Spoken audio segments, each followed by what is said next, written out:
Welcome to Conversations with Prathik and Paru. Yes, as usual, Prathik is missing. So here's to the second part with Dr. Meghna. Hope you enjoy the show and please let us know your feedback.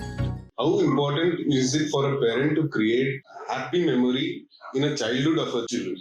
Because most of the teens or adults for that matter in the previous generation, when they look back at their childhood, it was only rules, family traditions, and anything related to that. But when they wanted to fall back on those childhood memories, they didn't have any, or they had very few. How important is it for this generation? Because this generation children are different and the environment they grow up is different. Is very different. I think that's a beautiful question. And the only thing that I would say to answer that question is the only thing, literally the only thing that you need to create good memories with your child is playing with your child. That's it. Your child doesn't need fancy toys. Your child doesn't need gizmos and gadgets. Your child doesn't need outings, Disneyland. Your child doesn't need malls, expensive clothes. If you can, please go ahead. But your child doesn't need them. What your child needs is you. And what your child needs is a parent who's not constantly on their laptop or not constantly in the kitchen or not constantly running from pillar to post, who is able to take out a few minutes, just a few minutes every single day to spend time with and play with their child. That's all a child needs, actually. The child doesn't need anything more. So, ma'am, how important it is for parents not to fight in front of their children? Another very good question. It's not humanly possible not to fight, although, yes, try to avoid harsh words, definitely. Try to avoid abusive or any kind of physical violence. That is definitely a no-go, But I don't think it's realistically or humanly possible to not fight or not argue or not debate in front of your children. But what we recommend is, even if you do end up exchanging some harsh words, which is unavoidable, right? I mean, we're leading such chaotic, busy lives that it's not possible not to have such heated exchange of words, especially when you're in a hurry to run out of the house or whatever. What you can do after you've had this heated exchange is your child sees there's a disconnect between my parents. So it's equally important then for you to connect back in front of your child. If you're having a disagreement or an argument in front of your child, and you resolve it behind closed doors, the child will not know what happened. The child will not learn, okay, it's okay to have disagreements in my relationships, but it's also important to come back and repair the rupture. So if you have a rupture, if you have a conflict, if you have an argument, please do not resolve it behind closed doors. Resolve it also in front of your child, so that your child learns those skills and the important lesson that, it's okay that a perfect relationship does not exist. There is nothing called a perfect relationship in which there are no fights, because that's unrealistic. Your child learns, even though my parents love each other, they do fight sometimes and they do exchange harsh words sometimes, but they also come back and repair. They also come back and resolve their conflicts. What is the mindset of a child who is grown up in a dysfunctional family? So when you say dysfunctional, there could be many types of dysfunctional. So to peg it to one mindset is not possible, because dysfunctional could also mean that, the child is growing up in an emotionally abusive household. Dysfunctional also means the child is growing up in a household in which one parent has a physical or mental illness. Dysfunctional also means that it's probably a broken family. There's a lot of discord and strife that the child is experiencing on a day-to-day basis. So mindset of a child is difficult to define, because there could be many different types of dysfunction. But yes, such a child is what I would say is, if a child, let me approach it from the other perspective, irrespective of the home environment of the child. If a child, even if they are in a dysfunctional environment, if a child has just one person, one adult, one caregiver who shows up for that child, by showing up, I mean, who is emotionally attuned to the child, who has a strong connected relationship with the child, who is there for the child no matter what, who the child knows that I can rely on this person no matter what big, deep problem I'm in.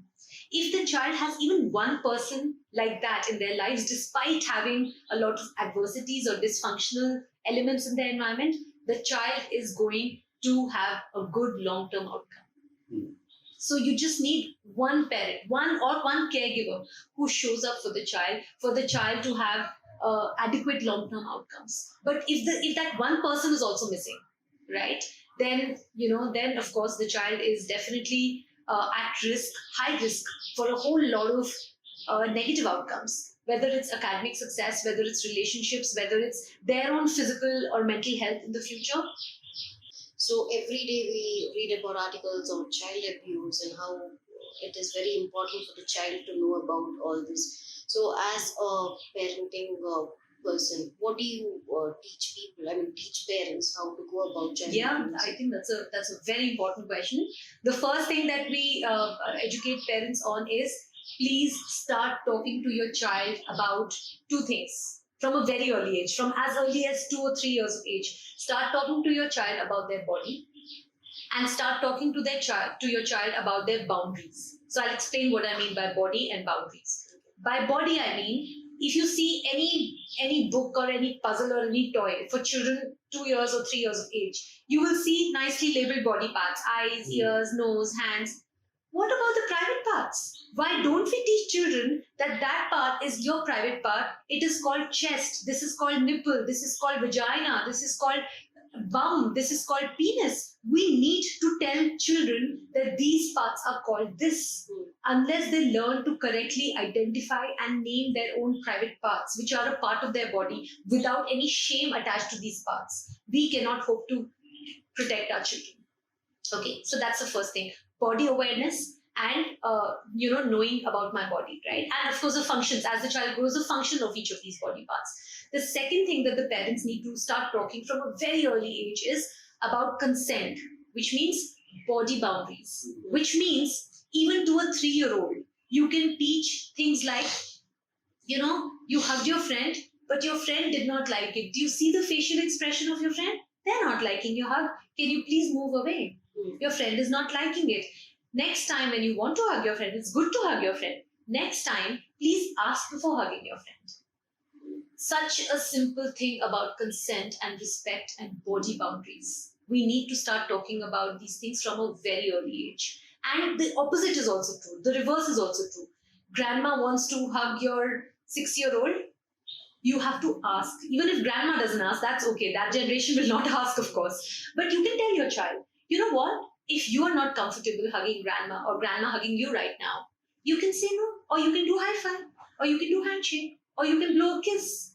Give options to the child. Tell the child that your body is not, nobody just can come and do whatever they want to your body or to you. This is your body. This is your self, right? You need to be respectful for it. And how do we show this respect? By demonstrating it to the child, not just by lecturing the child, right? And if you do this consistently, you will have teen and young adults who will never find, who even though they find themselves in abusive situations, they will never succumb to abuse. Most of our relatives and abuse for anyone for that matter happens with the known members. Yes. Especially with the same age group. Yes. Like, yes. Especially when after 13 to 14, 15, where you're just knowing the touches and everything. Yeah. How will child know, and how will they explain it to their parents if they are not understanding it? Yeah.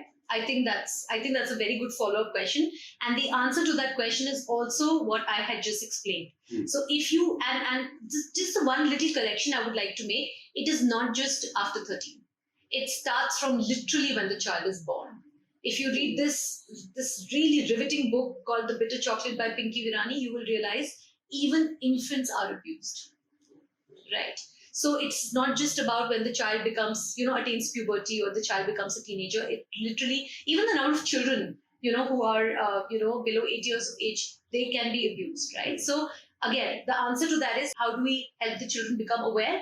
If you talk to your child from a very young age about their body and about boundaries, about what is okay, what is not okay. So therefore, a lot of parents educate their children about stranger danger. Oh, don't talk to that uncle, don't talk to that stranger, don't talk to, if a stranger gives you something, do not accept it, do not eat it. All that is good. But in addition to that, the lesson should be, even if it is somebody you love and you feel uncomfortable, you have the right to say no. right? And that lesson is so important, because imagine, even in interpersonal relationships as an adult, there can be abuse happening, right? So if you have taught this to your child from the beginning, from the get-go, that even in loving relationships, it's okay to say no when you're uncomfortable, right? Then your child will learn that, you know what, no matter what, I deserve respect. No matter what, I will never put myself, or even if I find myself in any kind of a potentially distressing or a situation which does not make me happy, I can say no. So that's a very important lesson. Most of the teens now fear saying no, or Yes. don't have the courage to say no, because their family never said that saying no is also an option or it is important. So this will mostly help saying them no. Absolutely. No, I agree with you. I mean, I could not agree. In fact, that question that you were asking me about rebellion, right?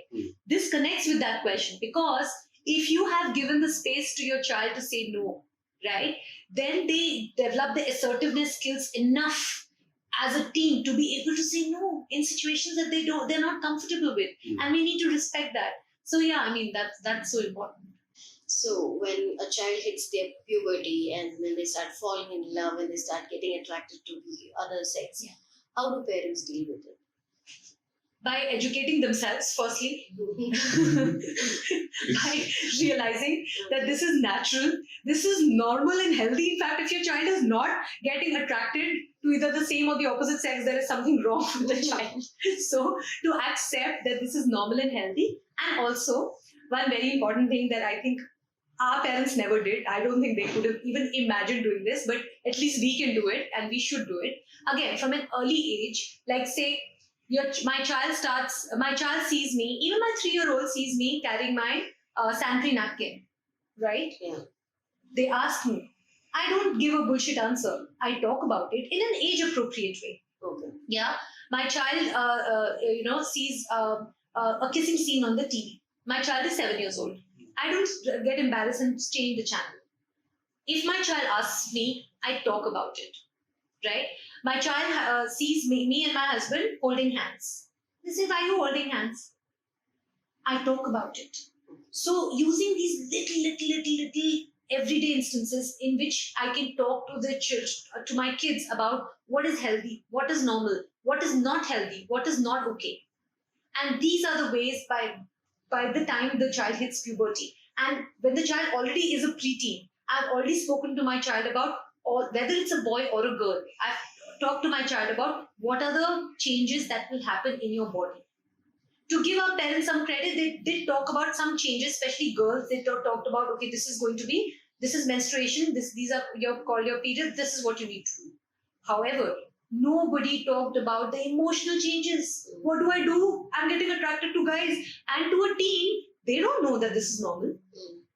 But if the parent has already cued them and told them, had discussions about them, ongoing conversations about this, that you know what, you'll feel attracted, this is so normal, this is something that, and next month you'll feel attracted to somebody else. So this is what you can do about it. And this is what you should not do about it. This is how to stay away from trouble. And this is what you can, I mean, there is so much that parents can do in terms of having open, ongoing conversations, not just starting with when they're teens, starting from when they're very early, in age-appropriate terms, and using little opportunities, which life anyway presents itself.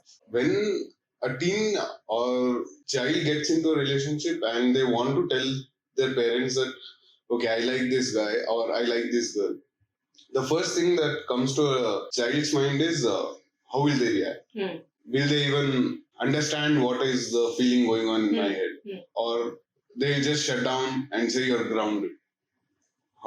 What is the... See, it's tricky, right? I understand it's very tricky. The answer to that question, again, I think I'll go back to the parent-child relationship. If the teen has enough confidence in their parent, and that confidence comes from they have a connected parent-child relationship. This does not mean the parent is completely permissive and say, yeah, do whatever you want, act on all your impulses and all. No. It means that I have the openness enough in my relationship with my parent to be able to address even these tricky topics, potentially embarrassing topics, like dating and all of that. And I can have honest discussions with my parent. Okay, so I think the onus here is on the parent to have the kind, that is why I always keep saying to parents, educate yourself.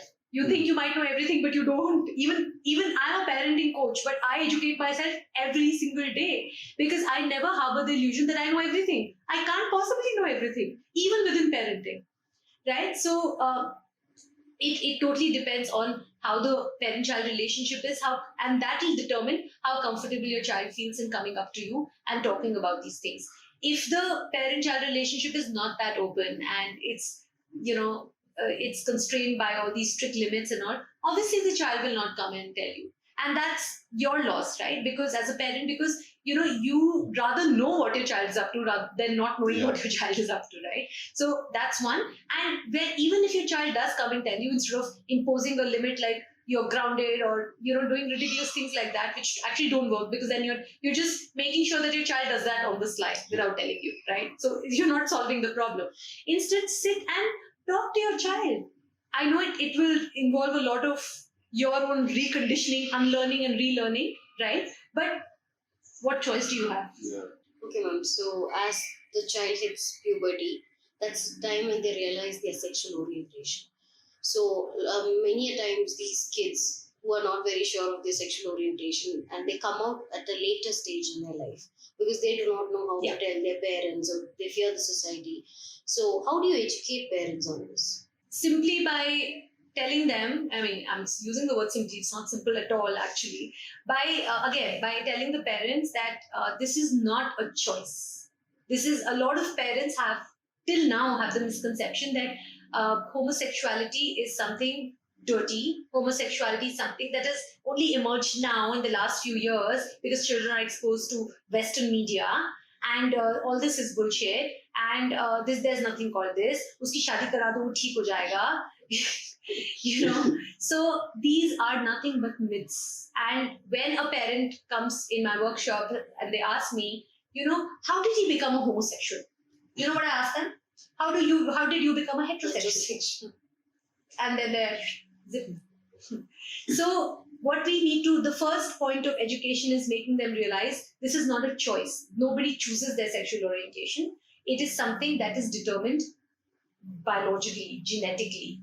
Well, when you say genetically, parents take offense. So you just say biologically, it's determined biologically, and an individual has no choice in who they end up feeling attracted to. And you begin your education from there. And it's difficult. It's a long road ahead because people, think, even educated people think that this is all, influence of West, and this is all in the head, and this is all result of bad peers, hanging out with bad peers. Change the friends, he will change. So we have a long way to go. How important is that for a parent to know where is the child hanging out, with whom, what is his friend circle? Oh, parents should always know who the child is hanging out with, whether the child is 6 or 16. The parents should always know, and not in a I want to spy on you sneaky kind of a way, but in a very open way, that, invite your friends over. Let's have a get together, or let's have a sleepover, or let's and one sneaky trick which I would want to share with the parents. Always offer to pick up your child with their friends and drop them to the mall, or pick up your child and drop them somewhere, because when you're in the car driving and the car is full of your child and their friends, they will forget that you're there and they will start talking.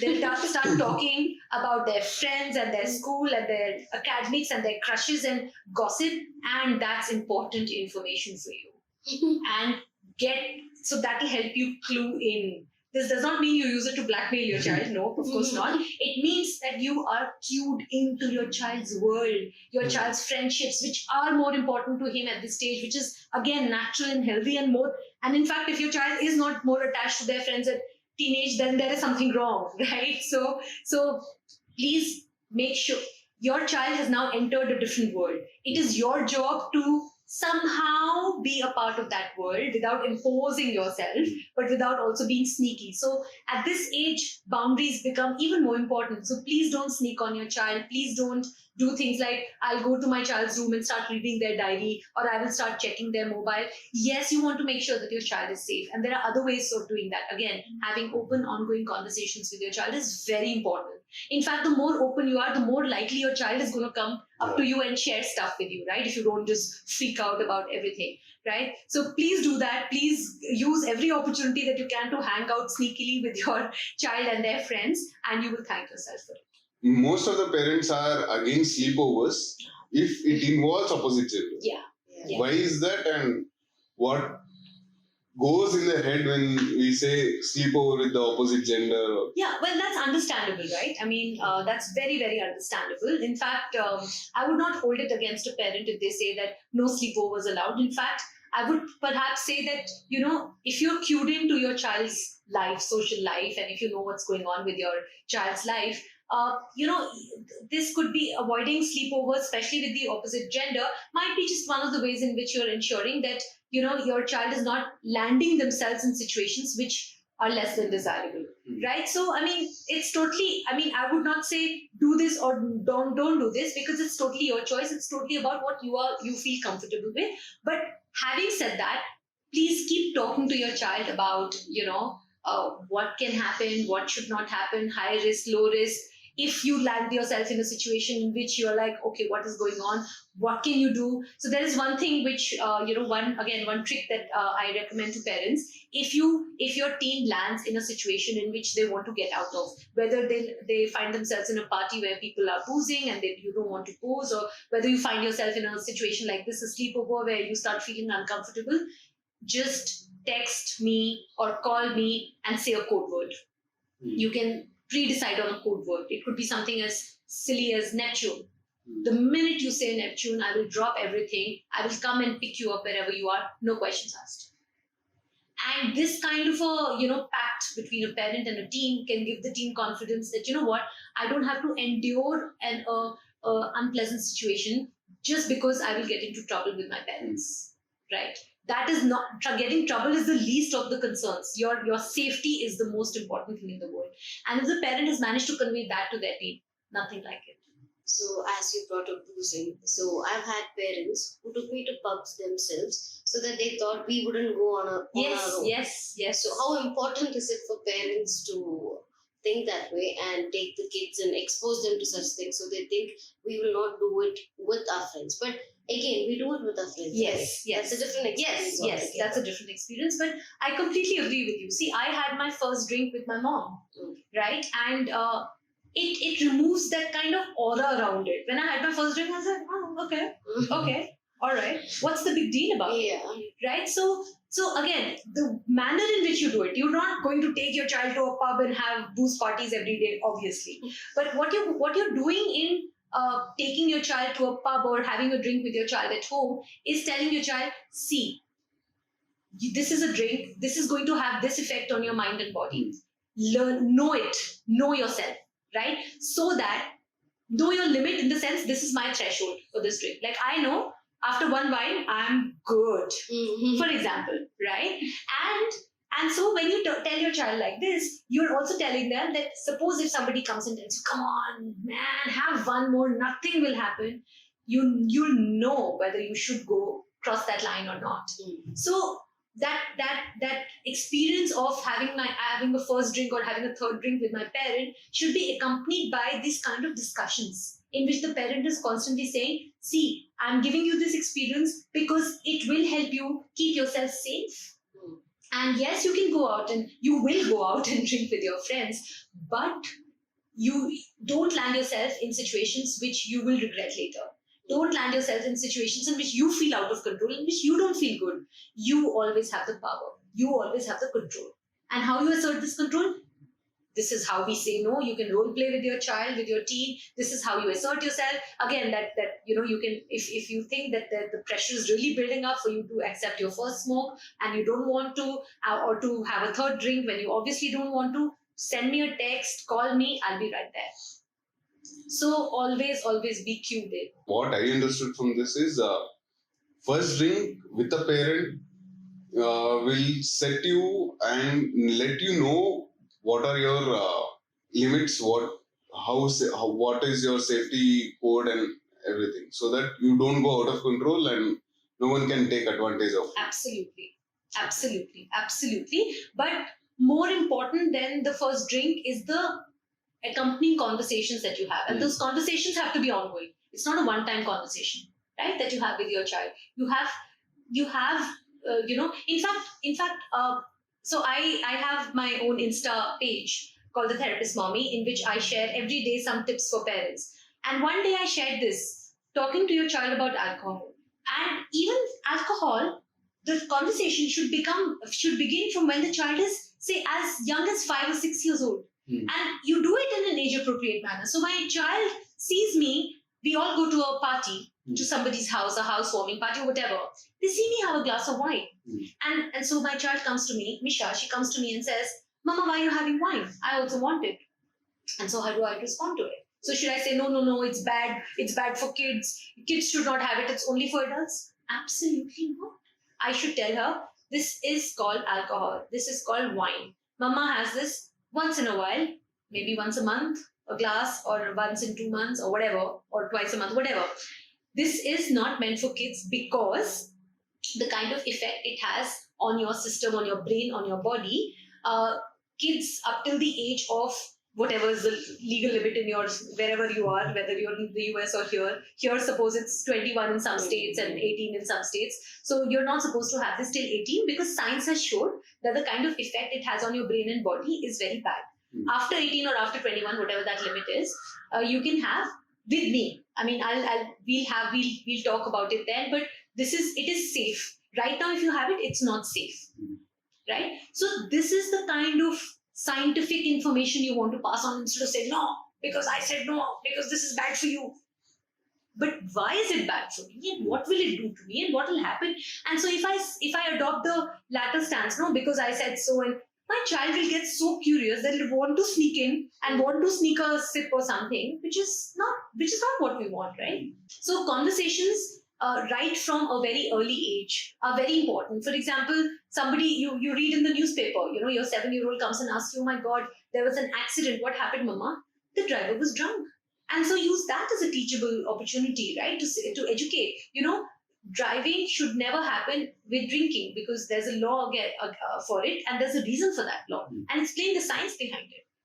Right? So that's why educate, but your education, the information that you're giving to your child should always be informed by science. Parents of this generation don't understand mental health that way. And when a child or a teen comes with, say, he's having anxiety issue, or he's going with a depression, or how should a parent respond? And should it not be compulsory or mandatory for a parent, once a child is old enough to understand that what is mental health, he should be taken to a counselor, so that he understands what is going inside him and be aware of it, rather than being hasty or absolutely denying it. Yeah, no, I completely agree with you. In fact, that's such a beautiful thought, right? Because even adults don't understand mental health, as you said. And so therefore it's such a good idea. So if I'm not aware about something, and if I have an option of going to a professional who understands it better, why not? But there is just so much stigma associated with mental health that going to a counselor itself is, stigmatizing for a lot of parents, right? Oh my God, this means going to a counselor or going to a psychologist means my child is bad. Right? So there are a lot of stigmas, there are a lot of myths. The only thing I can say to educate, to inform parents is that this is your child's life at stake, right? And nothing is more important than your child's physical and mental health. Nothing, really nothing is more important. And so please don't care about the stigma and what log kya kahenge and this you went to whoever.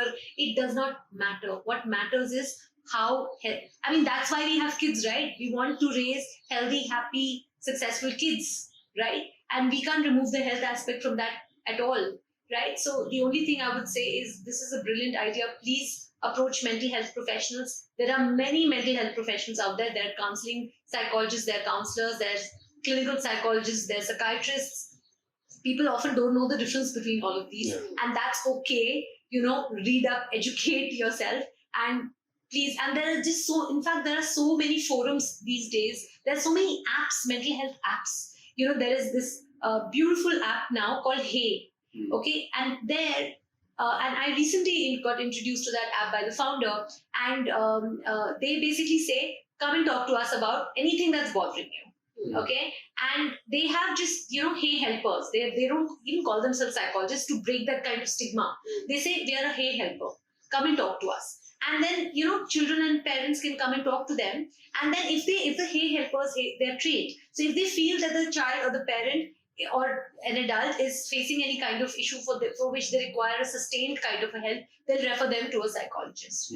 So there are many forums like this today now. So there is no reason why we should be hiding behind a cloak of shame and prejudice and saying that what I want to be a ostrich and dig my head into the sand and not talk about these issues, because they are all around us and so are the platforms for talking about them. So please talk about these issues. So I hope that was really informative and you guys enjoyed the show with Dr. Meghna. Please do not forget to like, subscribe, comment and share. And please follow us on our Insta handle. It's given down. Also, please follow Dr. Meghna, because when you're going to be a parent, she's going to be really helpful in dealing with your kids and your grandkids and others also. Please look at her profile also. She's a very informative person and you can get a lot of information from her, and that too in the fun way. Like, she tells you in a really fun way. Hope you've seen a conversation with her. So stay tuned for more interesting videos.